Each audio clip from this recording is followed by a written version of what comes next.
Specialty bars. Hey everybody, it's Jason Blaha here, and today I want to chat with you guys a little bit about specialty bars. It's something I'll talk about a lot, and I think it's something that we should talk about. And it's something that anyone who has a home gym should be looking at, and anyone who goes to commercial gyms when you pick them, of having access to different specialty bars brings so much to the table. And I would even say to the guys who care more about physique stuff, even if that's more of what you're looking for, if you look at what the different barbells bring to the table, they're actually better tools than any sort of variation you could have on different equipment. Because a lot of times bodybuilding types will say, well, I need to hit muscles from different angles and to be safe. And all these things is the reason they want all these different cables, right? Or they want different machines. But when you look at it, specialty bars do all of that. They do all of that. And for people who are limited on space with home gyms, one little barbell rack in the corner could put all your specialty bars in it, and you can use the same plates on everything. And what I mean here is that when you look at what these different bars bring to the table, like I'll mostly talk about just like my axle bar and then maybe my buffalo bar, which I have in this one, right? These tools allow you to hit muscles from different angles. And look at, for example, with the axle bar. Notice I have to change my grip width to get ideal leverages on the overhead press with it.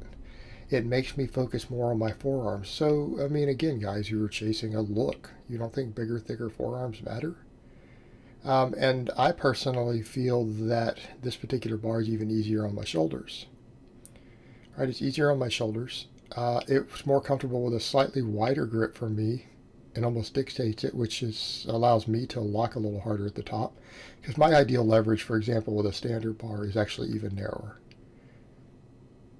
So I feel like I get a little more total shoulder girdle recruitment with this particular barbell.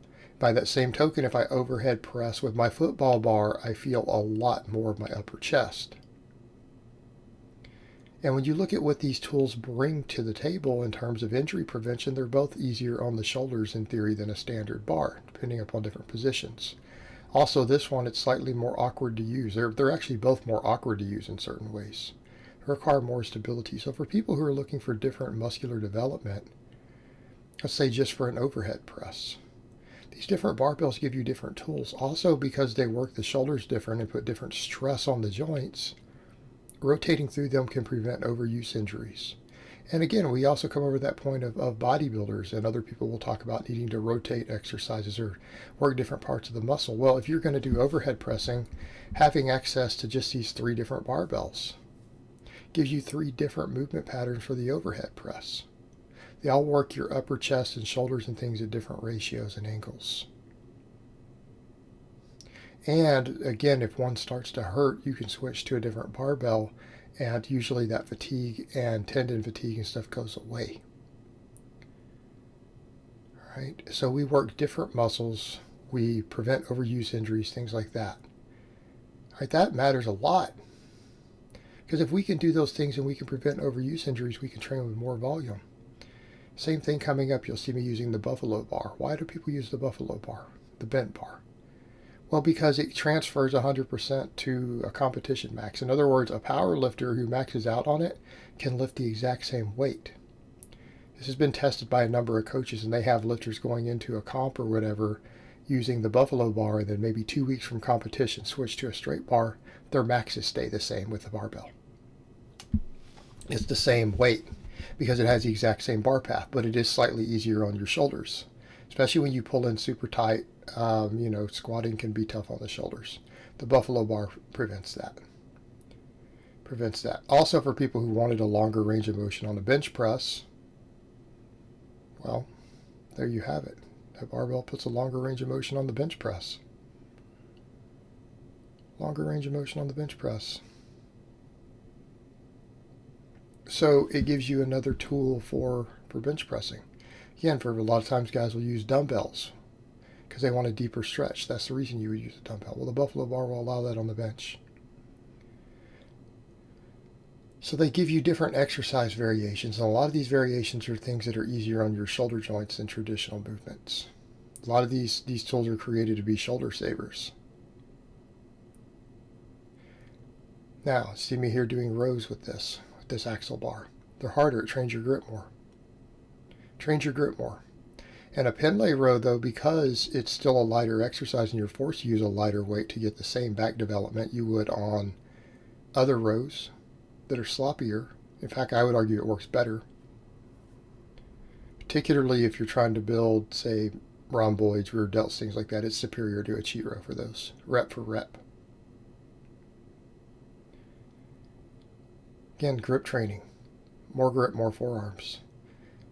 Well, also what I noticed too is that I feel my brachialis and radial brachialis and all those things a lot more on this at the end of each set. Like you almost get DOMs in them, so it builds your arms better. A lot of those support muscles that people spend a lot of time working on, the axle bar hits those a lot better. Also, it still forces you to use a lighter weight to achieve the same thing. It can be easier to recover from, even though things like the arms get worked more. And I mean, obviously the entire grip and forearm, but again, I've noticed even some of those support muscles, radial brachialis, brachialis, things like that, you feel those a little bit more too. And I think it's just by virtue of having to grip harder and the radiant effect from the grip on them. So these barbells bring you different tools. Give you different tools to work the muscles at different angles. And to prevent injuries, prevents overuse injuries. All right, this gives you the versatility, and this is something that I always point out to people. You could still build off of various squat benches, deadlifts, overhead presses, chest presses, floor presses, rows. And if you have 3 or 4 different barbells available to you, every one of these becomes an entirely new movement pattern. It will become an entirely new movement pattern.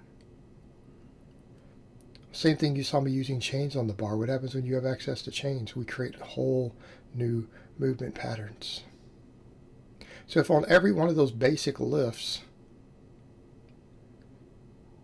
you have 2 or 3 different barbells or 3 different barbells you could do the lift with, that turns into 3 different exercises.